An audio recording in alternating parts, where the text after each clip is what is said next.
नागालैंड में पहली बार महिला एमएलए। नॉर्थ ईस्ट के 3 राज्यों नागालैंड, त्रिपुरा और मेघालय में आज चुनाव के नतीजे आ रहे हैं। त्रिपुरा में 16 फरवरी और मेघालय नागालैंड में 27 फरवरी को वोटिंग हुई थी। तीनों राज्यों के लोगों को रिजल्ट का बेसब्री से इंतजार था, लेकिन नजरें नागालैंड पर थी।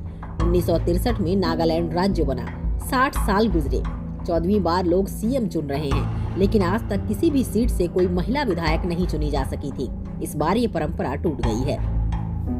National shift democratic progressive party की हेकानी जाखालू दीमापुर सीट जीतकर नागालैंड की पहली महिला एमएलए बन गई हैं।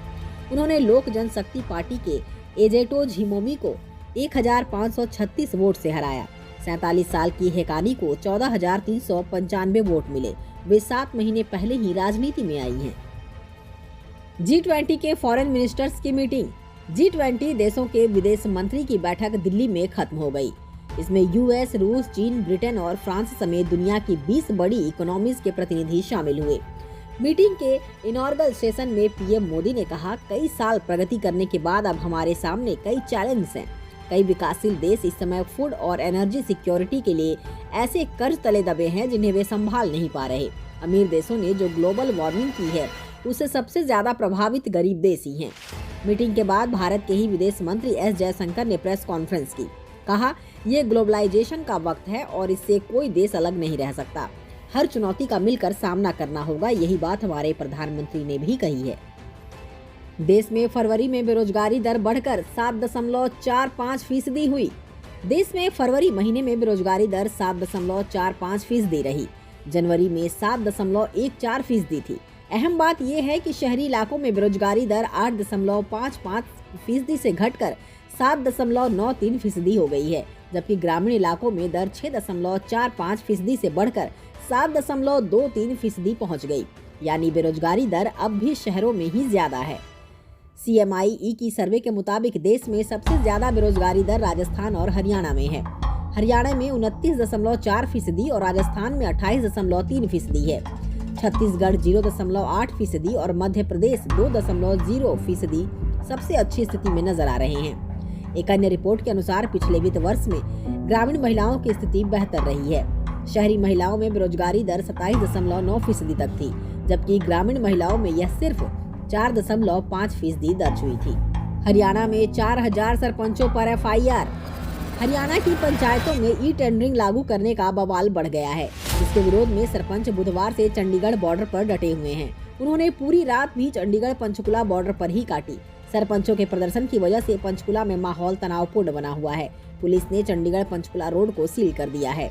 कल सीएम आवास घेराव के लिए जा रहे सरपंचों पर पंचकुला में पुलिस ने लाठीचार्ज किया, जिसमें 100 से अधिक सरपंच घायल हुए। वहीं पंचकुला पुलिस ने देर रात 4,000 सरपंचों के खिलाफ IPC की 10 धाराओं में केस दर्ज किया है। चंडीगढ़ पंचकुला बॉर्डर पर पक्का धरना लगातार बैठे सरपंचों ने कल सीएम के OSD भूपेश्वर दयाल को बेरंग लौटा दिया। उनकी मांग है कि सीएम मनोहर लाल खुद यह बयान दे कि ई-टेंडरिंग वापस ले ली गई है, इसके बाद ही उनका धरना खत्म होगा। अब उन्हें किसी से कोई बातचीत नहीं करनी है। बंगाल में रेस्पिरेटरी इन्फेक्शन से 7 बच्चों की मौत। पश्चिम बंगाल में सांस की नली में इन्फेक्शन के चलते 24 घंटे में 7 बच्चों की मौत हुई है। एक वरिष्ठ स्वास्थ्य अधिकारी ने बताया कि इनमें से 5 बच्चों की मौत कोलकाता के सरकारी अस्पतालों में हुई है, जबकि 2 की मौत बांकुड़ा सम्मिलानी मेडिकल कॉलेज और अस्पताल से में हुई है। सरकार का कहना है कि सभी बच्चों की जान एक्यूट रेस्पिरेटरी इन्फेक्शन के चलते हुई है। इस मौसम में ये इन्फेक्शन होना आम बात है। राज्य सरकार का कहना है कि पिछले 1 महीने में राज्य में ARI के 5,213 मामले दर्ज किए गए हैं, इसलिए इसे संक्रामक बीमारी नहीं समझना चाहिए। प्रशासन ने ये भी कहा कि ये स्थिति से निपटने को तैयार है और 121 अस्पतालों में 5,000 बेड और 600 बाल रोग विशेषज्ञ तैनात किए गए हैं। नॉर्थ कोरिया में हॉलीवुड फिल्में बच्चों के लिए बैन। नॉर्थ कोरिया में बच्चों का हॉलीवुड मूवी या सीरीज देखना अब अपराध हो गया है। यहाँ तानाशाह किम जोंग ने आदेश जारी कर कहा, अगर बच्चे हॉलीवुड मूवी या सीरीज देखते हैं तो उन्हें और उनके माता पिता को जेल हो सकती है। इतना ही नहीं, उनके पेरेंट्स को 6 महीने के लिए लेबर कैंप में भेजकर मजदूरी कराई जाएगी। इंदौर टेस्ट दूसरी पारी में 163 पर सिमटा भारत ऑस्ट्रेलिया के बीच चल रही बॉर्डर गवास्कर ट्रॉफी के तीसरे टेस्ट में कंगारुओं को 76 रन का टारगेट मिला है। इंदौर के होलकर स्टेडियम में भारत दूसरी पारी में 163 रन पर सिमट गई। भारतीय टीम के ऑल आउट होते ही अंपायर्स ने बेल्स उठा लिए और स्टंप्स कर दिया।